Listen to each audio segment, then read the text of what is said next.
I never thought I'd be sharing something like this on Reddit, but here we are. My life has turned into a complete nightmare over the past few weeks, all because of someone Harvey, 38, male, trusted. My own brother-in-law, Sean, 42, male. I'm still trying to process everything, but I need to get this off my chest, and maybe some of you can offer advice or just tell me I'm not crazy for how I'm handling this. It all started when I got a letter in the mail from my bank. It was a thick envelope, official looking, and made my stomach twist before I even opened it. When I did, my heart just dropped. According to the letter, I owed $50,000 across multiple credit cards. At first, I thought it had to be some kind of mistake. I've always been responsible with money. I pay my bills on time. I don't live beyond my means, and I sure as hell don't have 5 different maxed out credit cards that I don't even remember applying for. I immediately called the bank, ready to tell them they'd made some kind of error. But after what felt like an eternity on hold and answering a million security questions, the representative dropped the bomb on me. These cards were opened under your name and social security number over the last 2 years. I felt like I'd been punched in the gut. How was this even possible? I never applied for these cards. I never received any notifications about new accounts. Nothing. That's when it hit me that someone had stolen my identity. At first, I assumed it was some random scammer.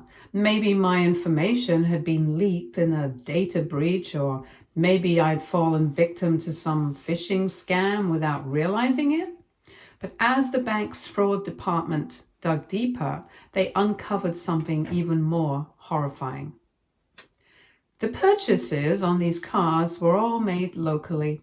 Groceries, gas station, even a PlayStation 5, all bought in my city. And that's when the pieces started falling into place. As I scrolled through pages of charges, something caught my eye. One of the charges was for a local auto repair shop. I recognized the name because I'd driven past it plenty of times and I'd never taken my car there. Curious, I called the shop and asked if they had records of any recent visits under my name. After some back and forth, they confirmed that someone had recently paid for work on a black Ford truck. Definitely not my vehicle. I didn't know anyone with a truck like that, or so I thought. Later that evening, I was venting to my wife, Sienna, 35, female, about everything when I mentioned the auto shop. That's when she froze. "Wait, Sean drives a black Ford truck," she said. My stomach turned. I wanted to believe it was a coincidence, but something about it didn't sit right. I started mentally piecing things together. Sean had been weird around me. He was always jumpy whenever I was around, and the way he'd always leave the room when I was there. Things that had seemed insignificant before now felt suspicious. Determined to get answers, I asked the auto shop if they still had security footage from the day of the transaction. Thankfully, they did. The manager agreed to let me come in and view it. When I saw the footage, my blood ran cold.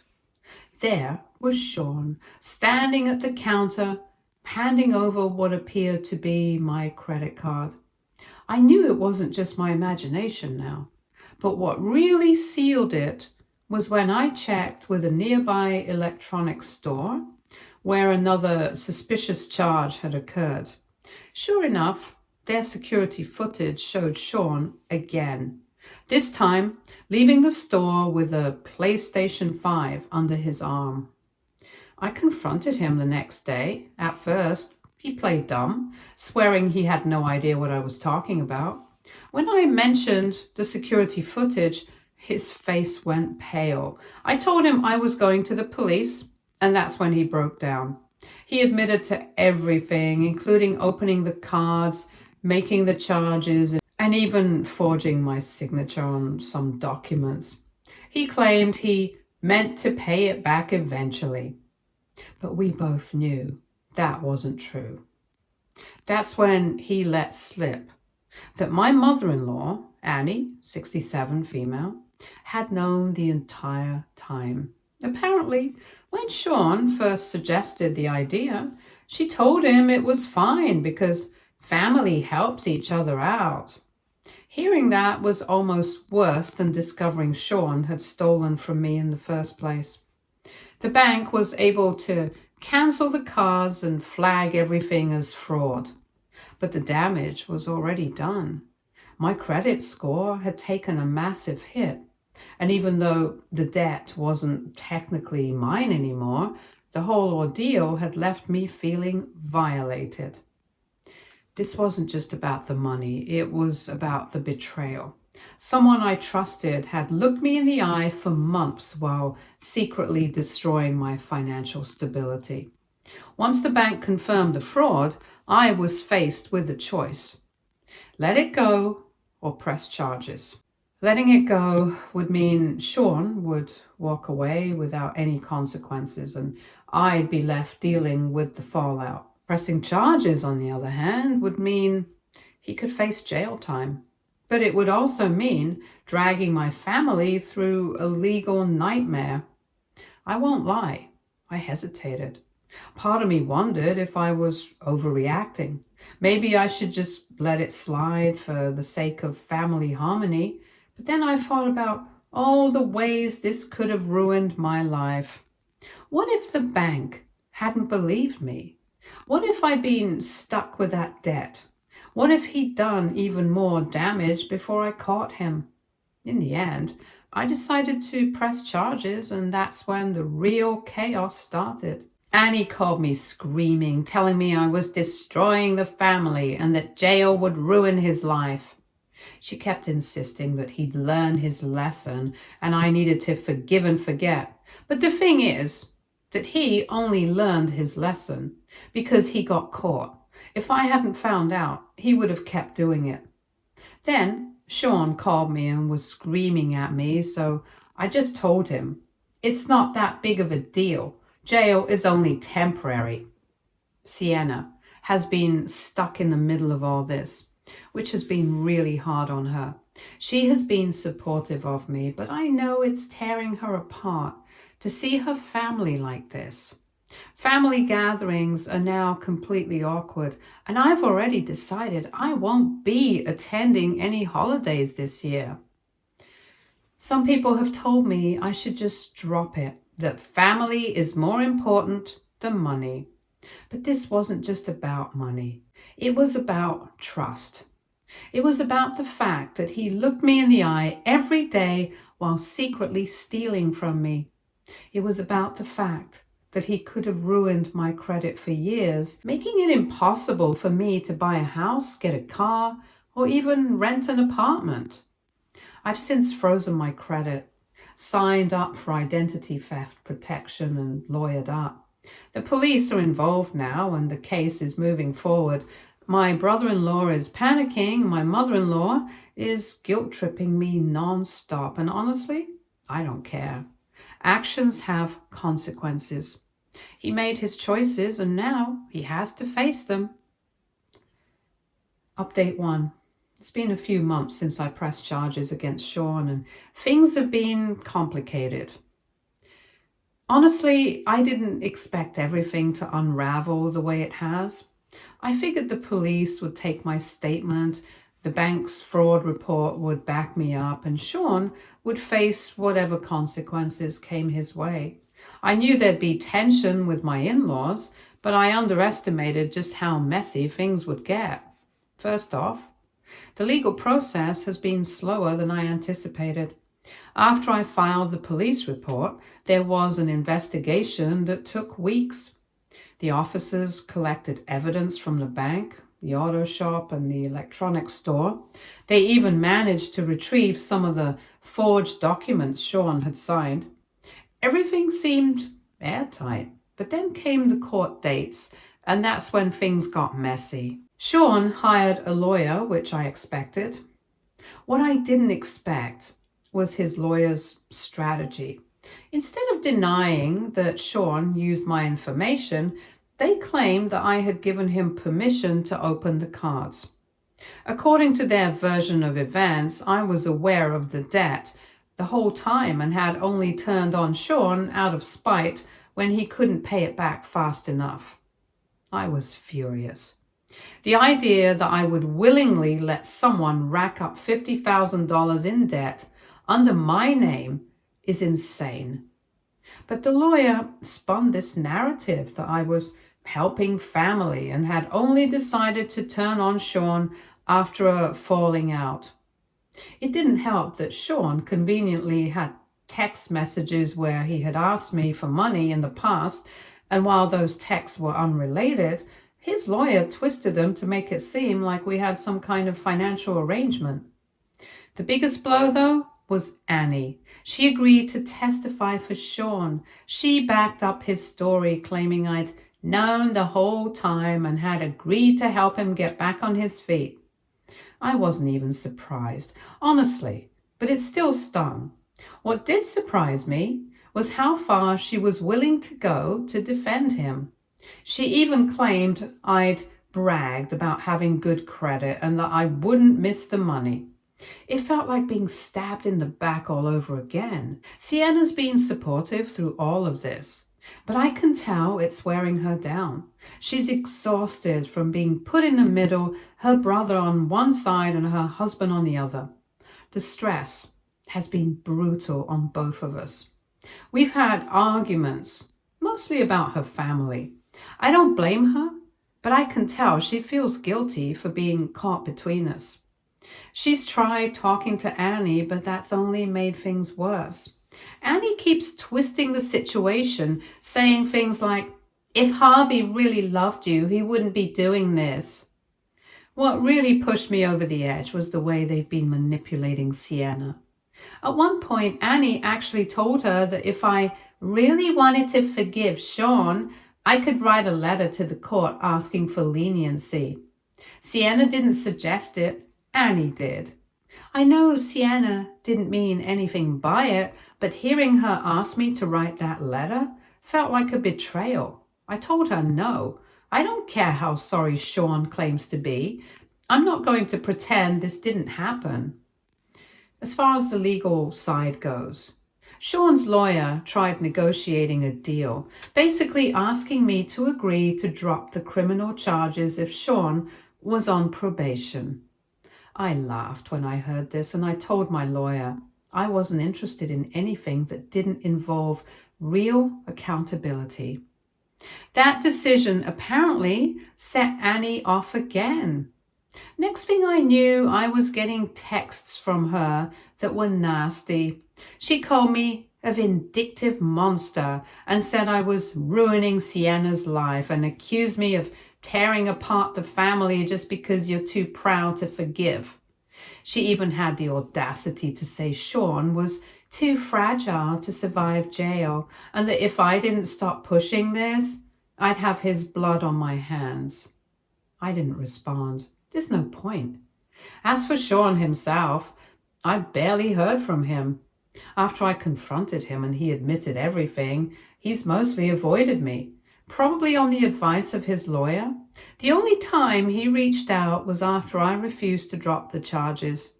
He sent this long, rambling text about how families should stick together and how he was just trying to get back on his feet. He kept repeating that he always planned to pay me back. I didn't reply to that one either. The trial date is still a few weeks away, and I'm trying to prepare myself for whatever happens. My lawyer says there's a good chance Sean will take a plea deal, probably serving some jail time and being ordered to pay restitution. That sounds fair to me. I don't want him to go to jail, but I also can't just let him walk away from this like nothing happened. In the meantime, things with the family are basically non-existent. I haven't spoken to Annie since her last round of insults, and I've been staying away from family events. Sienna went to her cousin's birthday party last weekend, and from what I heard, Annie spent most of the time bad-mouthing me to anyone who would listen. Apparently, she told everyone that I was destroying Sean's life over a few $1,000s.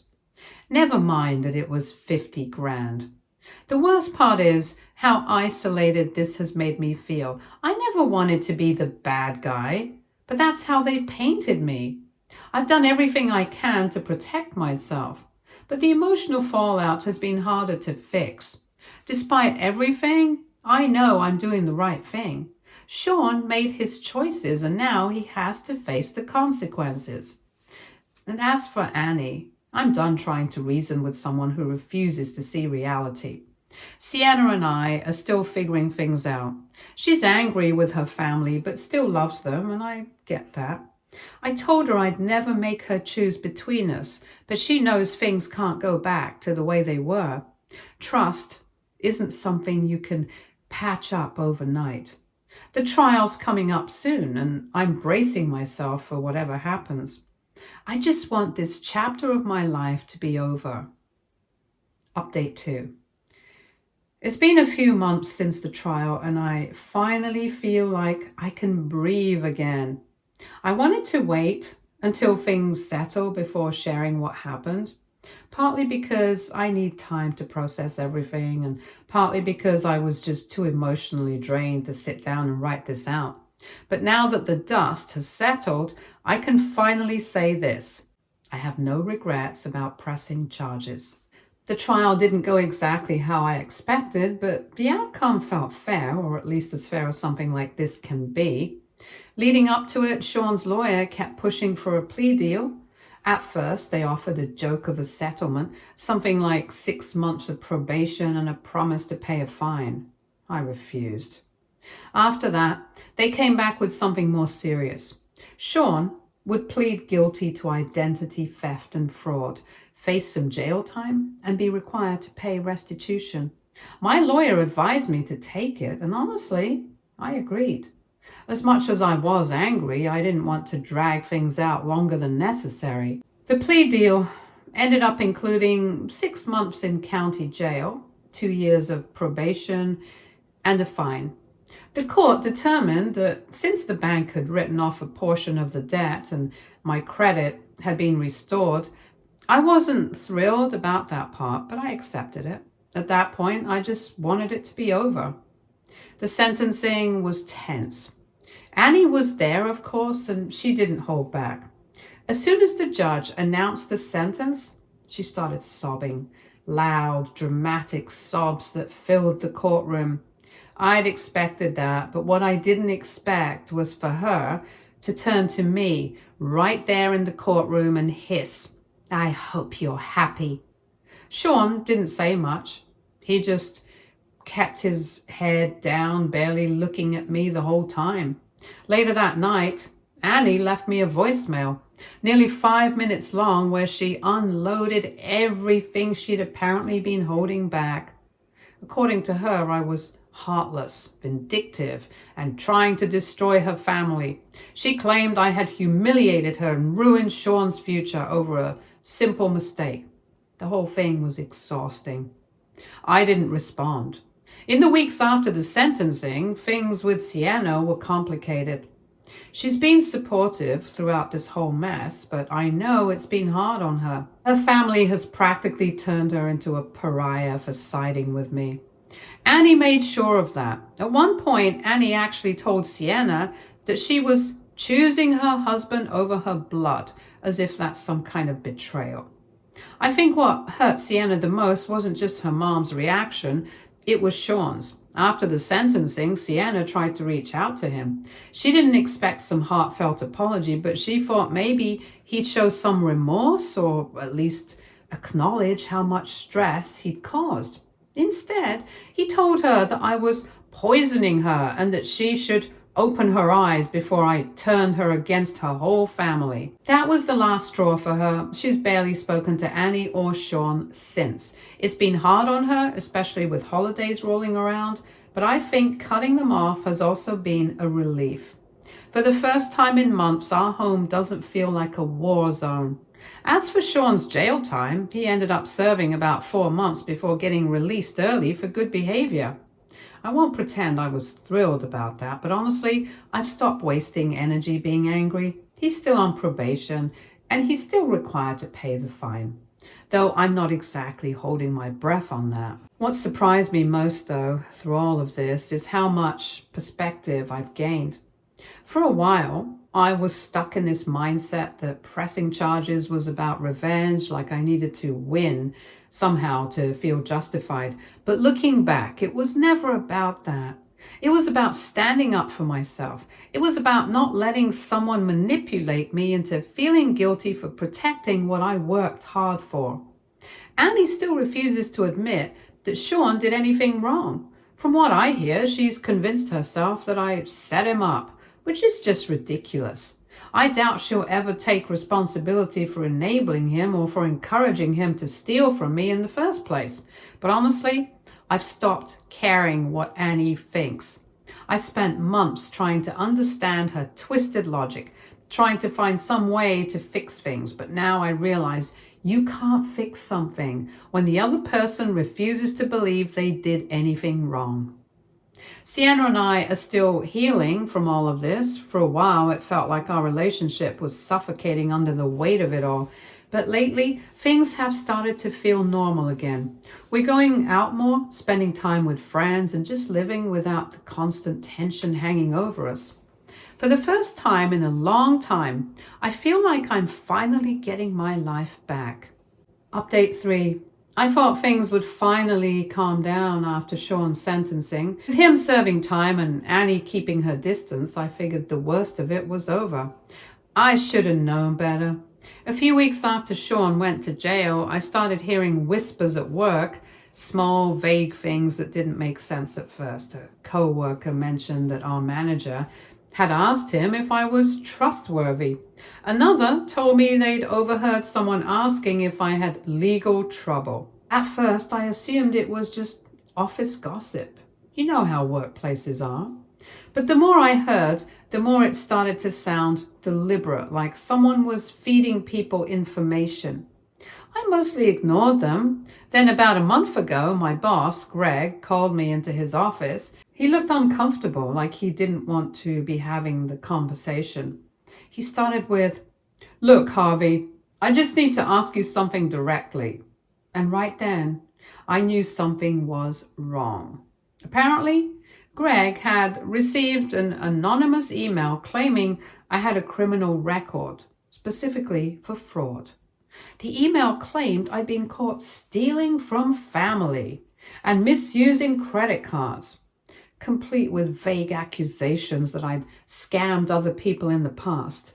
It didn't include any evidence, just a long, rambling message full of twisted half-truths. Greg didn't believe it, not entirely. He told me he knew I'd been with the company for years, had never given him a reason to doubt me, and had always been a solid employee. But company policy required HR to investigate. While they were looking into it, Greg advised me to lay low and avoid drawing attention to myself. I left his office furious at whoever was behind this. And honestly, I didn't have to think hard about who it was. Annie was the only person spiteful enough to pull something like this. The HR investigation didn't take long, barely a week. They checked my records, verified that I had no criminal history, and confirmed that none of the claims in the email had any basis. It should have been over then, but it wasn't. About 2 weeks later, Annie escalated things. This time, she went directly to some of our company's major clients. I only found out when one of my long-term contacts called me personally to ask what was going on. Apparently, Annie had emailed several clients claiming I had been fired for financial misconduct and warning them to reconsider doing business with my company because of my involvement. I can't even describe how mortified I was. Some of our smaller clients didn't know me as well. A few of them started asking questions, and at least one pulled out of a deal because they were concerned about potential risks. That's when I lost it. Up until that point, I kept my cool. I ignored Annie's phone calls, deleted her angry emails, and did my best to push forward. But this crossed a line. I wasn't just dealing with family drama anymore. She was trying to destroy my career. I called my lawyer the same day. They advised me to gather proof before taking any legal steps. Since Annie had been careful to stay anonymous in her emails, I wasn't sure I could connect it to her. But I had a feeling she couldn't resist bragging about her handiwork. Sure enough, she slipped up. About a week later, Sienna heard from one of her cousins. Apparently, Annie had been bragging that she was teaching Harvey a lesson and claimed she'd warned people at his job about who he really is. It wasn't direct proof, but it was enough to nudge my lawyer into action.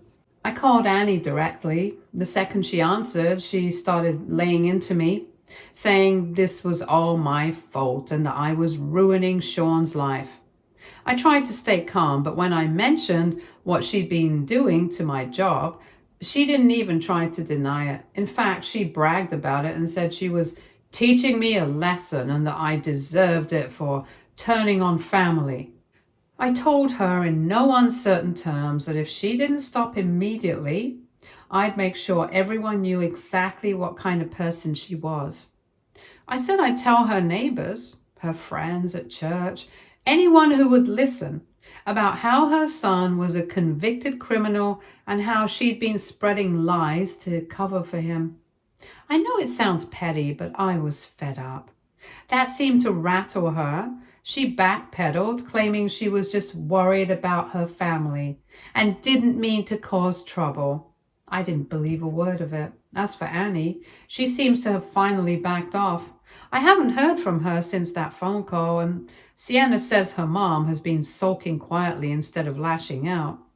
I don't trust that this is the end of it, but for now, things have calmed down. Sienna's still feeling torn. As much as she's angry at her mom, it's still hard for her to fully cut ties.